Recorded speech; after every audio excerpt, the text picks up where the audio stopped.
Welcome along. And with me in the studio is Dave Herford. Hi, Alan. It's good to be with you. Toxic tweets. This was one in the news recently. A table of MPs that gave their sort of scoring, really, of toxicity measured by the number of toxic tweets that were generated about them. And they categorised it for, obviously, swear words and vulgar stuff and all sorts of things anyway. And our very own Neil Griffith came out with a sort of a 0.1%. But have a guess, Dave. Who do you think came out with quite a high toxicity rating? I wouldn't like to say. Obviously, people that are very much in the news at the moment are UK government ministers and people like Gavin Williamson and Matt Hancock and people like him who are stealing the headlines at the moment. Boris is always one that's going to get a lot of attention. Yeah, he was on that. I mean, he's I think, he's fair game, really. He wasn't the highest, though. They were much higher than him. And Keir Starmer was quite high as well. So it did tend to be honest, it did tend to be the kind of front bench and predominantly Conservatives, believe it or not. Yeah, I mean, I can believe that. I mean, they've had a lot of bad press, especially since Liz Truss has left as Prime Minister. I mean, they've sort of left themselves open for it, haven't they? They've invited a lot of criticism. They've made a lot of bad decisions, which have left a bitter taste in people's mouths, I think, and not made people feel that they want to feel too sorry for them either. Yeah. Would you tweet a toxic tweet about them, though? Probably not, because I don't think that really helps anybody. I think they're aware of their mistakes, and I think their shortcomings are being shown enough in the press as it is. Yeah. I don't think that by sending nasty toxic tweets it's not going to change anything. I guess people just want to get it off their chest. And one of the top people in Twitter left, and she basically has said that Elon Musk is sort of travelling along the road of a cesspit for Twitter. So there we are. That's done. Let's look at something then, this government decision-making, something that you've been out and about, 20 mile an hour zones, and the Welsh Government leading on this. Was it popular, Dave? Well, it depends what you mean by popular, because there are certain elements of this 20 mile an hour speed restriction which is being put in proposals. There are certain parts of it that are less favourable, shall we say, than other parts of it. Now, it's kind of difficult because it's a bit of a controversial subject. It's a bit of a hot potato at the moment. I think generally people were in favour of reduction where there was a significant risk to harm or risk to life.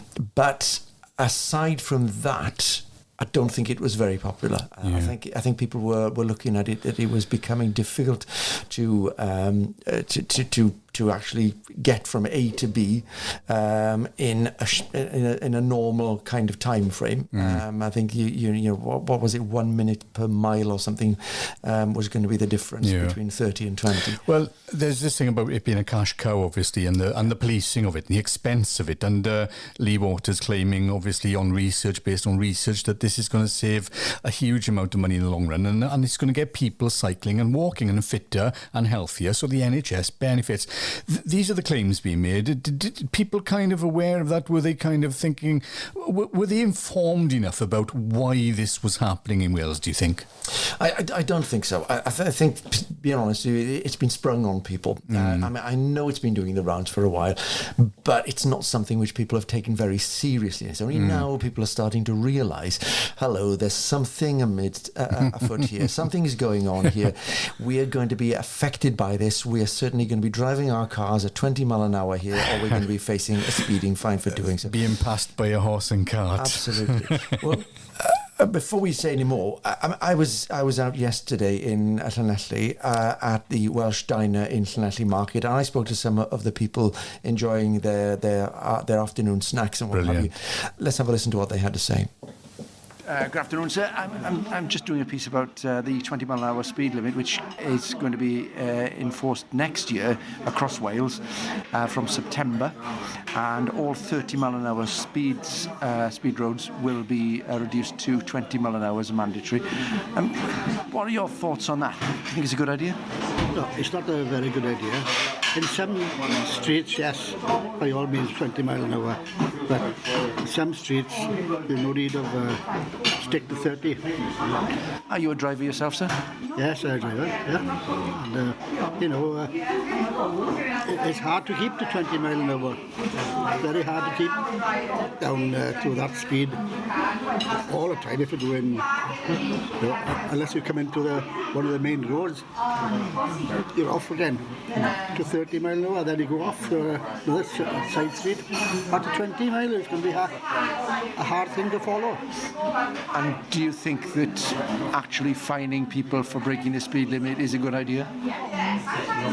It's a cash machine, isn't it? That's all I think it is. It's a cash machine. They've got that money somewhere, because we're all in dire straits. The council as well as us. I think it's a good idea by the schools and stuff, the 20, but some other places, and I don't. There should still be a 30, I think. And then they're giving fines.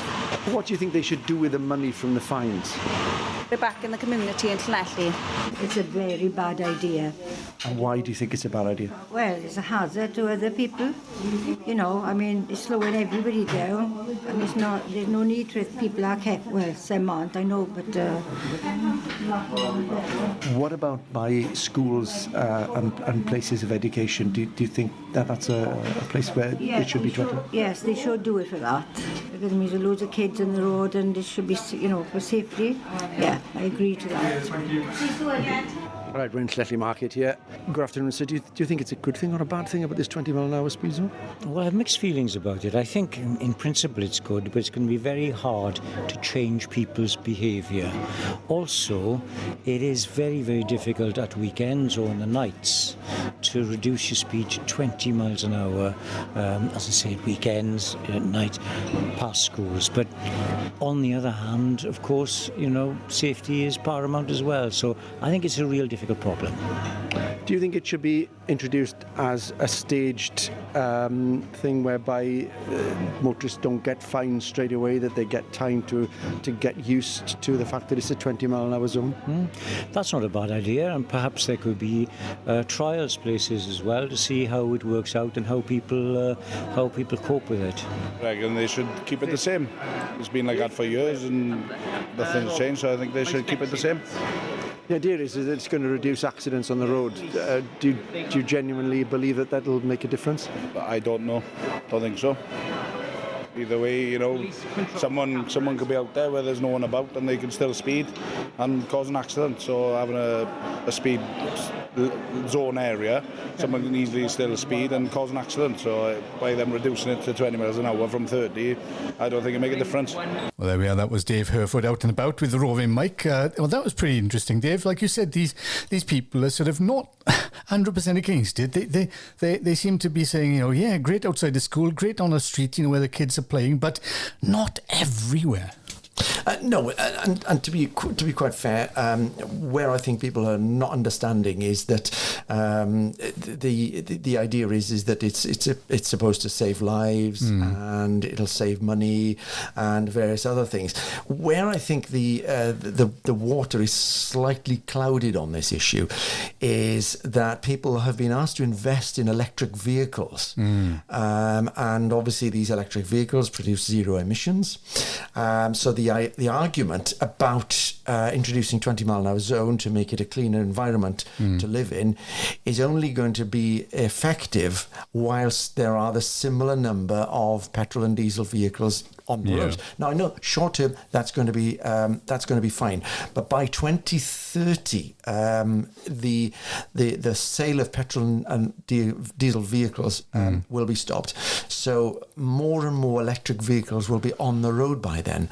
And of course we'll still be expecting people to drive their cars at 20 mile an hour, but only for safety reasons, not because it's going to be clogging the air with emissions.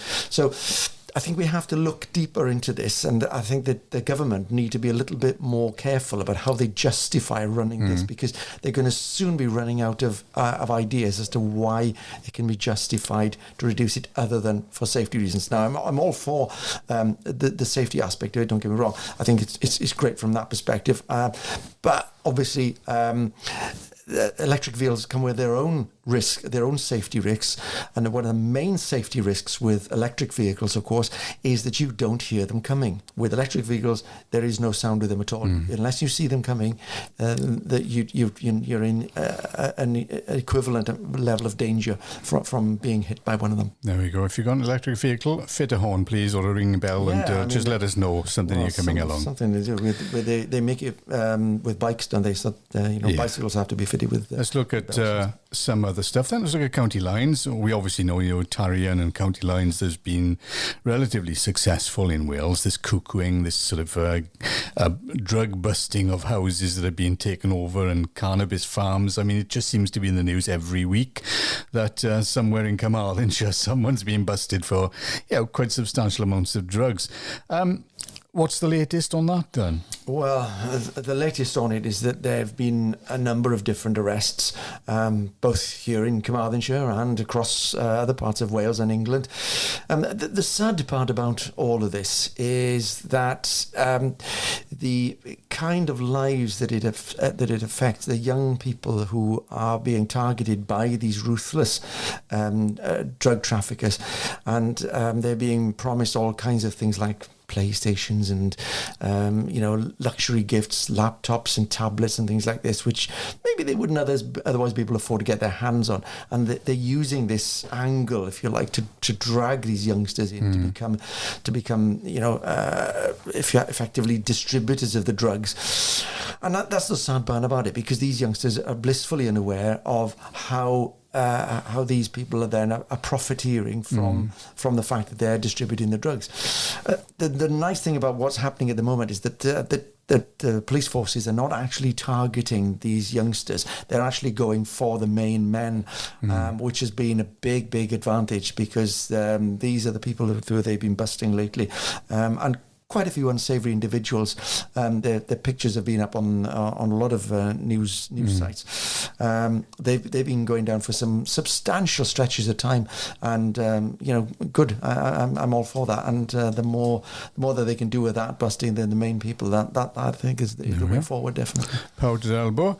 Let's look at power then. Let's look at the smart meters. This is something that was in the news where people were sort of running out of electricity and forgetting to top up on their smart meter, and the electric companies, the energy companies, were switching them to the sort of the pay version, the key, where you go to the shop and you have to pay this kind of tariff and whatever, and this was sort of being done remotely, and people weren't aware of it. They just sort of all of a sudden saw the lights going off and this thing saying, right, now you've switched to this, go and get your top up and pay here, sort of thing.